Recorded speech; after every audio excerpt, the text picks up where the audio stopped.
Good afternoon.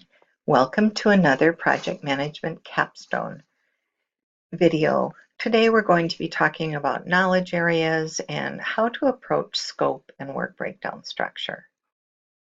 The objective of this video is to help make your writing process more efficient and also to clarify some of those boundaries on knowledge areas.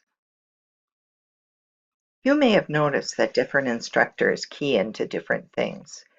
Dr. Berg, for example, is an expert at earned value management. Bill Johnson is one of our MS project experts. As for me, I've been a volunteer instructor in the PMP prep class for the Minnesota chapter of PMI for 15 years. What that means for you is that one of my strengths is understanding what you need to know to pass the PMP exam. You know, this particular course is actually an excellent review for taking the PMP exam because we're going to touch every part of the PMBOK guide. And because we're using exclusively the 6th edition of the guide, you're studying the correct version for the exam. This course is organized according to the PMI framework, the process group and knowledge area matrix. And so you're going to organize each section in your final paper is going to be one of the 10 knowledge area sections. Here's an example. This week we're working on scope, and you'll notice that scope is over here, the second knowledge area, and all of the processes start with 5.1 through 5.6. And when you write the scope section of your final paper, you need to be looking back retrospectively. So you're telling us everything that you did for planning, or all of the really critical things that you did for planning scope, and all of the critical things that you did for managing and controlling, or monitoring and controlling scope, because those are the two process groups. So looking back on it, we'd also like to know what lessons did you learn about scope management? How did it all work out? So let's start talking about scope with a little true-false quiz. Figure 8. Does this figure represent a work breakdown structure? True or false? I see that it has a bunch of, it says task names, duration, start date, end date, resource names. Is that what a WBS looks like? Here's figure B, true or false? Does this figure represent a work breakdown structure? And finally, figure C. This figure represents a work breakdown structure. True or false?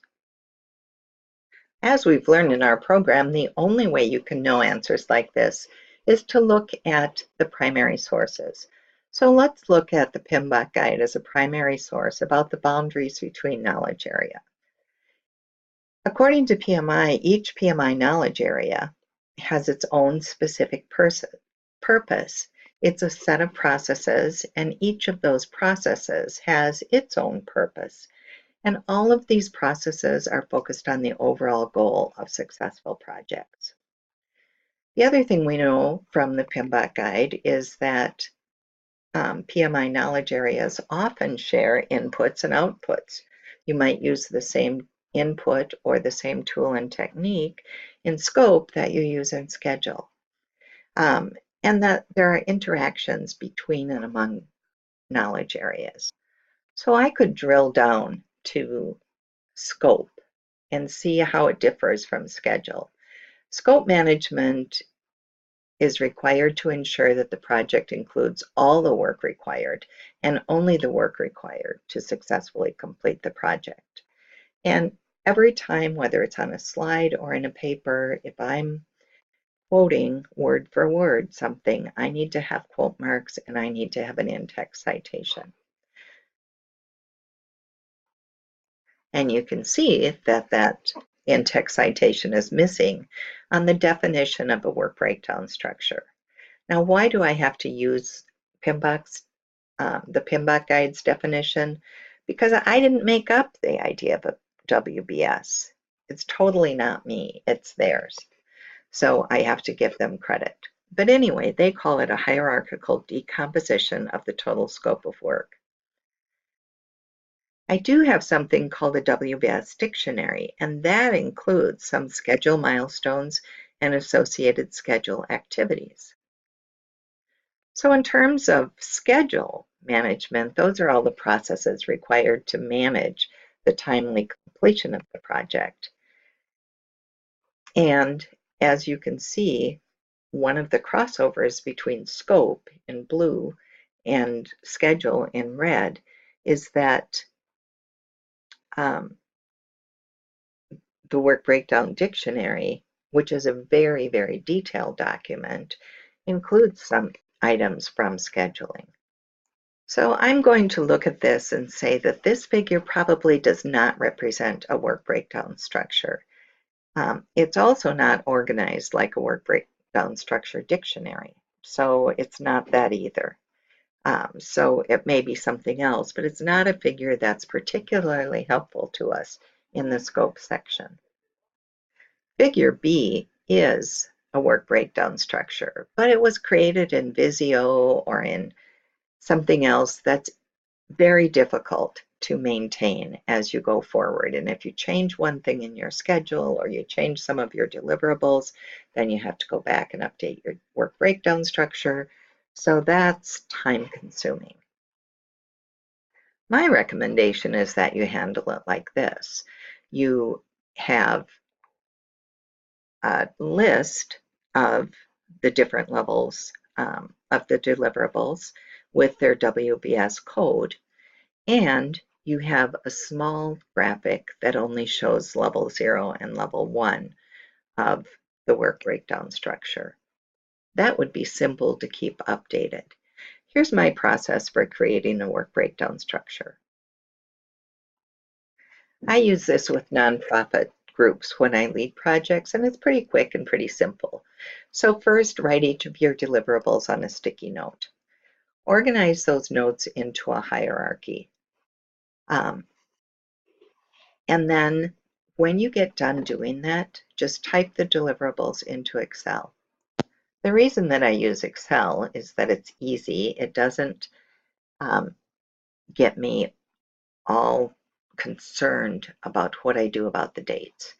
And it's easy to copy into Microsoft Project. Once I have it copied into Microsoft Project, I can start to work on them a little bit. The first thing I would do is add the column for work breakdown structure, because I would like MS Project to do all of my numbering for me. So let me look. This is at the main level of the project and everything else is a sub-level, but these two are sub deliverables of financial management. So I'm going to outdent those a little and outdent these a little and outdent these and this. When everything is outdented, Microsoft Project has taken care of all of the numbering, and if I add something else in, it will take care of that too. Then whenever I want to create some kind of a graphic, I can simply copy the columns that I want, which have to do with the work breakdown structure, and put those over into my final paper. And of course, with Microsoft Project, there are endless ways you can look at it. For example, I could go up to the view and look at all of the level 2 only. And then I would have my level 2 information for my work breakdown structure. So here are my recommendations. Project management is interactive, it's iterative. So if you use an integration tool like MS Project as your master tool, you won't have to keep so many separate little pictures. You can make most of your pictures out of the main tool. You can you can start with just the simplest things like scope and then progressively add detail to your master tool each week, adding in the schedule, information, etc. You can use the tools feature to create graphics. There are a million ways that you can use, that you can modify how Microsoft Project looks, and then use a snipping tool to take a picture of that on the screen and put that in your thing.